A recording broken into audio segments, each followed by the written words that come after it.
in 6 weeks. Yeah. So what do you want to do? You're seeing the pictures. For your big college haircut.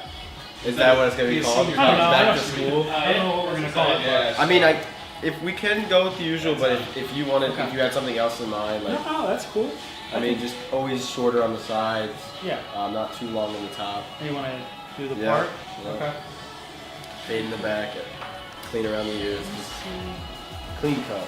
Alright guys, so I know that didn't seem like the most thorough consultation, but I've been doing Toby's hair for probably about 6 years, and we've changed up his style a little bit. He's really into watching soccer, so he likes the soccer style haircut. So what we're going to do, I'm going to section it off.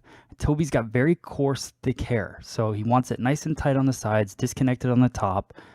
Nice clean cut look, but he likes to keep it a little shorter on top because of the fact that he only comes in about every 6 weeks, and then given the fact that he's going off to college, he's going to come in even less.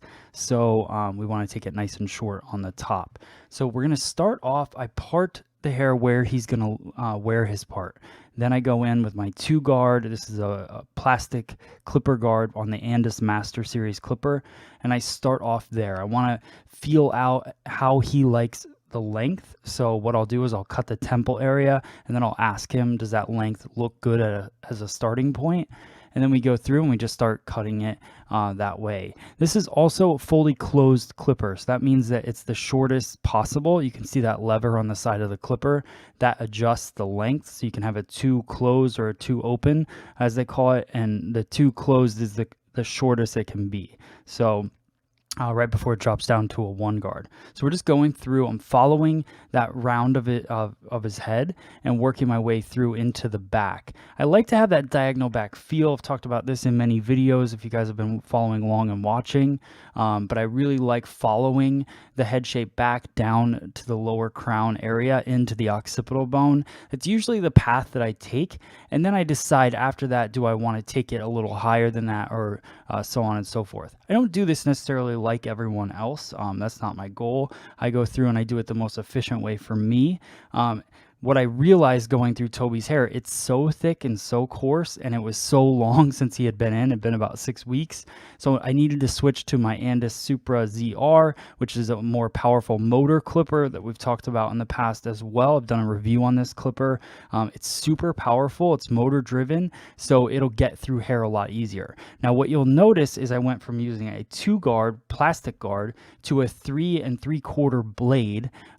The blades, even though they have numbers on them, are not the same length as the guards. So you want to make sure that if you make that switch, you don't switch to a 2 blade, because that would have been way shorter than what I was cutting on his hair. And that's also different with every guest, so don't think that that's going to be the same for everyone. Make sure you check that temple area, do your first cut, and see if they like the length before you move forward.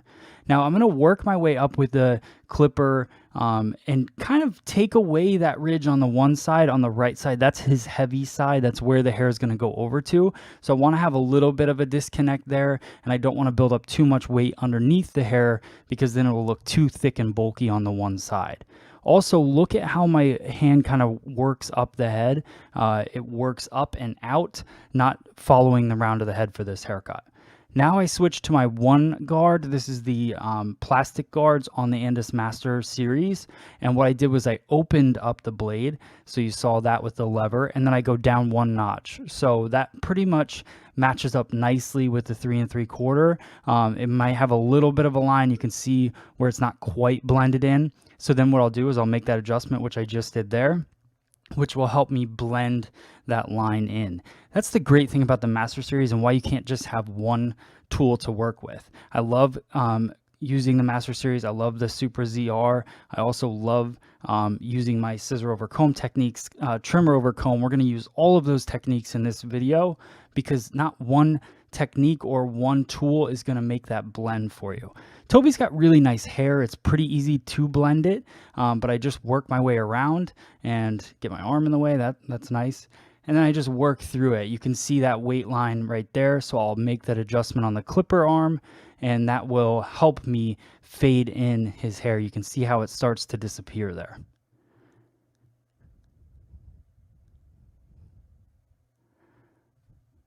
So moving the arm again, fully closing the clipper. This will be the shortest point. So now I'm just going to work his hairline with that shortest point just to give it a little more gradation in the fade throughout the haircut.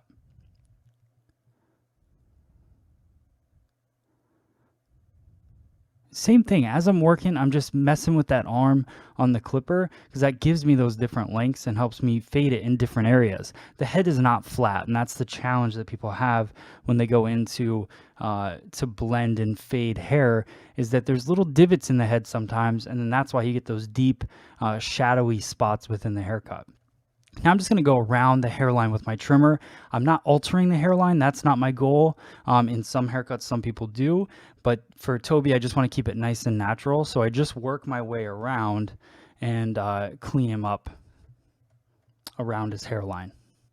So I like to draw my first line in the back, and it's really just following his natural hairline, but just draw that first line, and then I'll go to the opposite side and I'll work my way through, and then I'll go down the back and clean it up that way. I like to do the two sides first, then the back.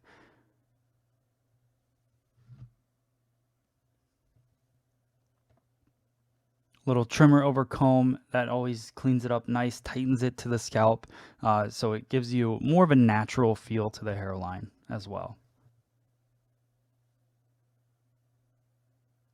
So once I finish the back, then I'm going to go through and do a little trimmer over comb. And what that's going to do is just blend a little bit more. So I just go through, find any parts that have that kind of dark shadowy look to it, and I just do the trimmer over comb. I'm using my YS Park 209 comb. It has a nice handle grip to it. It's great for barbering, any scissor over comb work that you're doing, or clipper over comb. It's nice and wide for that as well. Now I go back and I find that parting. I figure out where I want his part to live, and I do scissor over comb, working through using my Blacksmith Fit 6.5-inch Mizutani scissor. Love that scissor for scissor over comb. You see me use it in pretty much every men's video that I do, anytime I'm working scissor over comb. I also go through and I use my 339 comb from YS Park to help push that hair down, blow dry it down, and smooth it out. You notice that when I started the section it was wet, but when you scissor over comb wet hair, it gets clumped together, it doesn't blend as nice. So what I like to do is go through with the blow dryer, smooth it out, blow dry it in the direction I'm looking to cut, and then as I work through it, it gives me a nicer blend with the scissor over comb technique. So working my way into the back, you can see that comb works its way up. It's working diagonal back. I'm keeping that weight line following the crown of the head in the back. So it works its way along the parietal ridge, drops down to low crown, and then sits right at the high occipital bone in the back of the head. That's how I like the weight line on Toby's haircut to go. So just working through scissor over comb. Notice that steady blade stays on the bottom, pretty much hangs out at the bone of the comb. So as I'm working the comb through, it's scooping the hair up. It works just like a clipper. Clipper has the guard, the teeth, it works its way up the head, and then there's a blade that comes back and forth. The only difference between scissor over comb and clipper over comb is you have a little bit more control with how you want to work and how much weight you want to take out. Now we're going to go through, I want to put in his part. You heard in the consultation when I said, do you want to do the parting as well? He likes having that part kind of cut into his hair. Makes it easier for him to find the parting, and it defines it a little bit more in his style. So I go through and I use the steady blade and I just cut down the parting. You can also do that with a like a razor. You can do it with your trimmers. There's a lot of different options for that.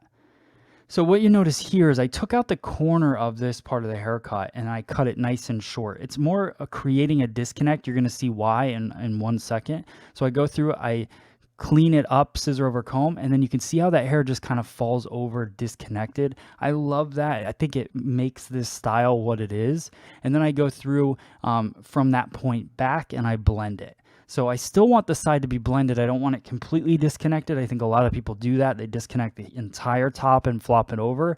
I think there's a lot of different ways to create disconnection, but you don't have to disconnect the entire thing. It almost makes the haircut look undone. This makes it look more done. So I work my way all the way through, over directing the hair over that disconnection. What that's going to do is blend the back for me. I still have the disconnect in the very front. You can see it right there. I'm still blending beyond that. So that's nice and clean in the back. And then I work my way into the crown, working kind of a diagonal section throughout the crown area. I move the crown around to see how it's going to fall. And then once I figure out how it's going to fall, then I go in with my cut. So I'm following the round of the head in the back here, making sure to keep it nice and connected and blended as I work through. There's another thing I want you to notice as I work my way towards the parting. I'm leaving that disconnected. I'm not blending that side because I want that longer piece to kind of hang over the top. That's what separates the two sides and also gives it a nice disconnected feel in the haircut, even though everything from that point on is very blended. So it gives it such a clean cut look. That's why this is great for a younger kid if you're going to do this haircut on them, because it is disconnected, but they're just going to sweep it over to the side and it's going to blend all from there. And then what I do is once I get through and where the head starts to curve down, I over direct everything to me on the opposite side, so on the part side, and I cut it on a diagonal, which gives me a nice shorter piece there to help kick up and flip the length over to the side. Now I'm going to use the Donald Scott Prepare. This is a coconut oil based. It's great for razor cutting in the hair. It gives it a nice glide. It's really what it's used for mostly is preparing the hair for razor cutting. Conditions the hair, but it also conditions the skin, and it's a nice little glide slip for using your straight blade on the neck. Now obviously you would not use this product on the face to do a straight razor shave, but it's great for just cleaning up your guest's neckline. Also adds a little bit more detail, a little more of a personal touch to their haircut, especially in the hair salon, which is something that we don't do a lot of that neck shaving. So it's something great to add on to your service to make your haircuts, stand out. So now I go through with the blow dryer using the nozzle to help smooth some of Toby's coarse hair down, and using the comb. This is the YS Spark 209 comb that we use for our scissor over comb and all of that. It's got a little bit wider teeth, so I just go through, blow dry his hair. It doesn't get tangled up in there. Then once I have that, I use my Pink Ruzel product, which has a semi-gloss feel to it, but it's definitely matte, has a really heavy hold, one of my favorite products that they make. So I go through there, I work the product into the hair, down the sides of his hair, and then I take my 339 comb and I comb the product through. Talked about this in a past video. You definitely want to comb the product through the hair. You want the product on every bit of the hair. That's what creates the style. And the Ruzel products are nice and heavy, so the thing I love about that is they stay in your hair all day. You can see the clean cut. Toby looks cool. He's ready for school. I hope you guys like it. Let me know in the comments below. Thanks for watching, guys. I wish I could wear this shirt's okay, but I wish I had a nice shirt. I packed all my good ones, in the